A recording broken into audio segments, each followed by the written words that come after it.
లిఖితం మోక్షదక్షం సుభిక్షం గంగాంగం దివ్యలింగం గజముఖ వినుతం సాన్నపూర్ణ సమక్షం వేదార్థం వ్యాసపీఠం సురముని సహితం శాంతికాంతం సుఖాంతం విశ్వేశం చిత్ప్రకాశం శ్రితజన వరదం కాశీనాథం నమామి.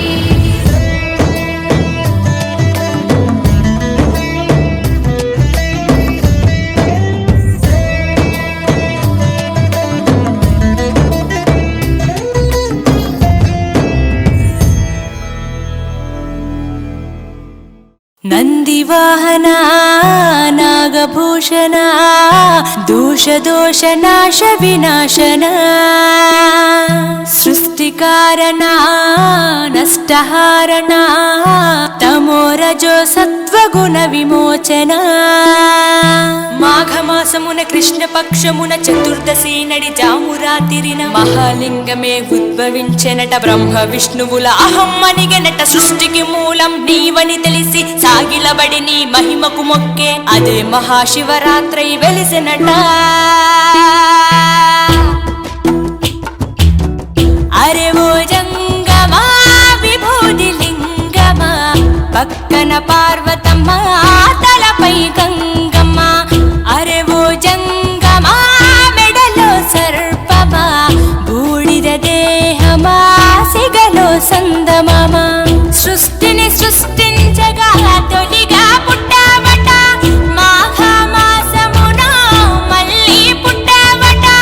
బ్రహ్మ విష్ణువుల తగువును తీర్చావట. మహాశివరాత్రిగా మహిలో నిలిచావట. అరే ఓ జంగమా విభూది లింగమా పక్కన పార్వతమ్మ తలపై గంగమ్మ. అరే ఓ జంగమా మెడలో సర్పమా బూడిద దేహమా సిగలో సందమామ.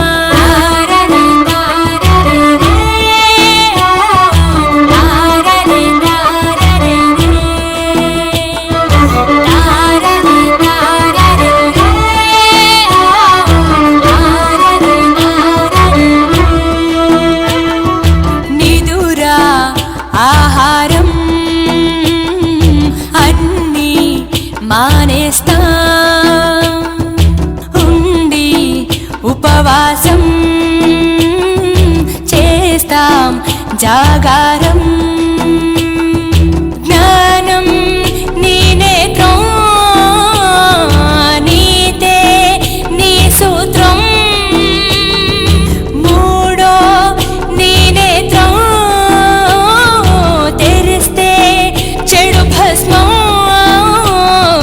జగమే నీ రూపం. తారరే తారరే రే ఓ తారరే తారరే రే తారరే తారరే రే ఓ తారరే తారరే రే. అరే ఓ జంగమా విభూది లింగమా పక్కన పార్వతమ్మ తలపై గంగమ్మ. అరే ఓ జంగమా మెడలో సర్పమా బూడిద దేహమా సిగలో సందమామ. సృష్టిని సృష్టించగా తొలిగా పుట్టావట. మాఘమాసమున మళ్ళీ పుట్టావట. బ్రహ్మ విష్ణువుల తగువును తీర్చావట. మహాశివరాత్రిగా మహిలో నిలిచావట. అరే ఓ జంగమా విభూతి లింగమా పక్కన పార్వతమ్మ తలపై గంగమ్మ. అరే ఓ జంగమా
ఆకాశ